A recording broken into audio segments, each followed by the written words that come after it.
strike a pose.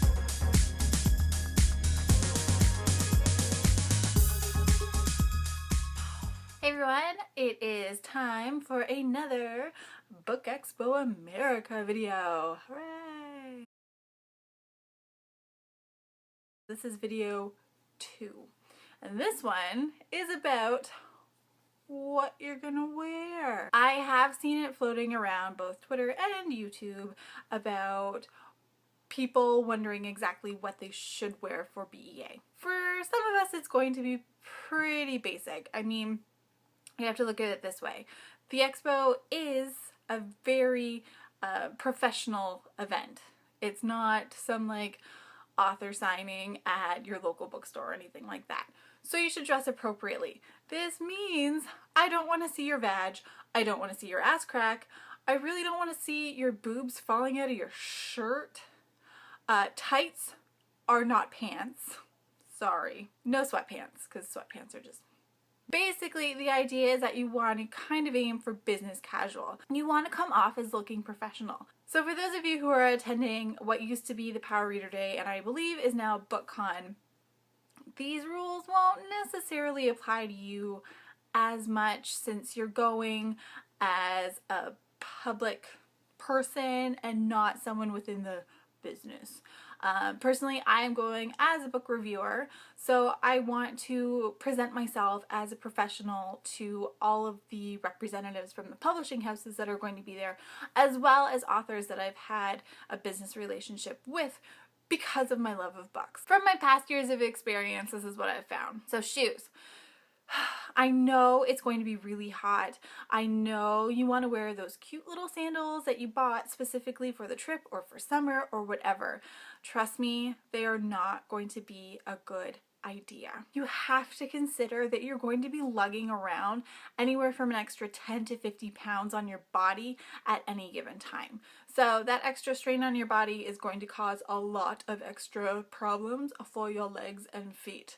So if you're able to wear proper shoes, so like really good sneakers, personally I'll be wearing my Birkenstocks, like something that's going to give you a little bit extra support that you might not normally need, but you'll be thanking me if you do. That being said, I have known people who have worn flip-flops and they were fine. I don't know how they did it because I never wore flip-flops, but I've worn like cute little sandals, I've worn Birkenstocks, I've worn running shoes, I've worn ballet flats, and the running shoes and the Birkenstocks were the only shoes that made my feet not hurt quite as much at the end of the day. Because at the end of the day, your feet are going to kill regardless. It's just a matter of, you know, what the rating's going to be on your scale of nothing to holy shit, cut off my feet. That's how much your feet are going to hurt. Another thing I would suggest about your shoes is taking them for a trial run. Definitely don't take new shoes and wear them to the Book Expo because holy shit, breaking in shoes on that floor is not going to be comfortable, and blisters, not a good thing. Especially if you do this on the first day and you have 2 more to go. Yeah, probably not the best idea. For your actual outfit on the day of or on the 3 days of, depending on exactly how long you're going for, probably a good idea to take those for a trial run too. Dresses especially. But any clothes that you're going to potentially be wearing while you're at the expo, and you know, make sure you can properly sit on the ground in them and get up, and they're not going to cut off any weird circulation. You're not going to flash your cooch at people because probably not the best way to make a good impression. Really short skirted dresses and skirts, probably not the best idea. Short shorts do not belong in the Javits Center during this time. If I see your ass cheek, it's too short. Save that shit for Central Park.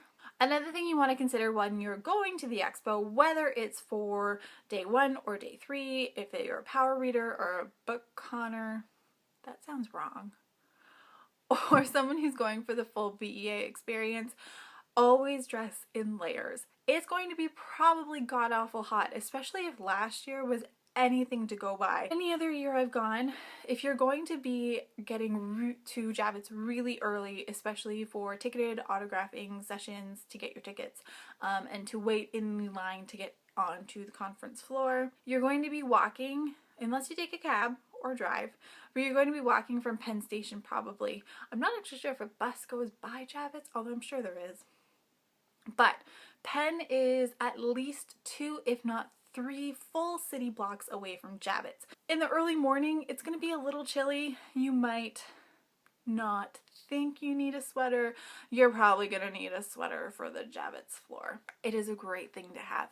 Even if you have to take it off for half the day, which I have had to do, and carry it around with you, there are going to be more than enough times while you're at Javits that you're going to want that extra layer of warmth, because they really crank the AC because there are so many people going to be there. The last bit of clothing advice I have is bring a backpack, a 2-strapped backpack.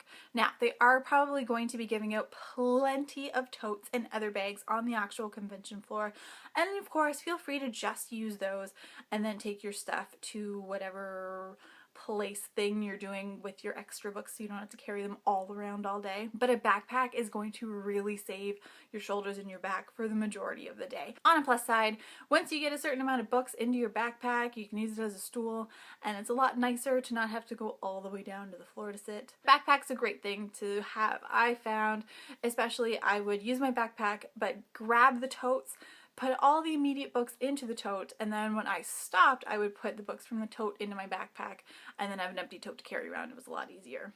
But that's me. You're going to find your own way to do things if you haven't already, so don't worry. Just do what feels right.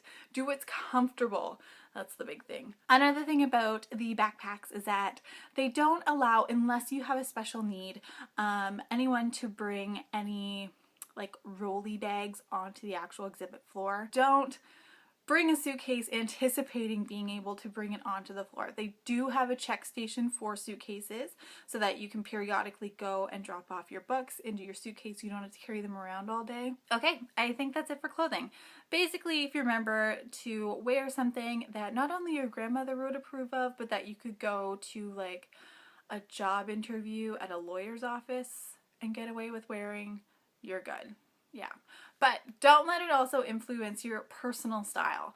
I mean, let your freak flag fly however you want. And it's all about comfort. Make sure you're comfortable wearing what you're wearing. So until next time, guys, stay tuned for more videos about Book Expo America.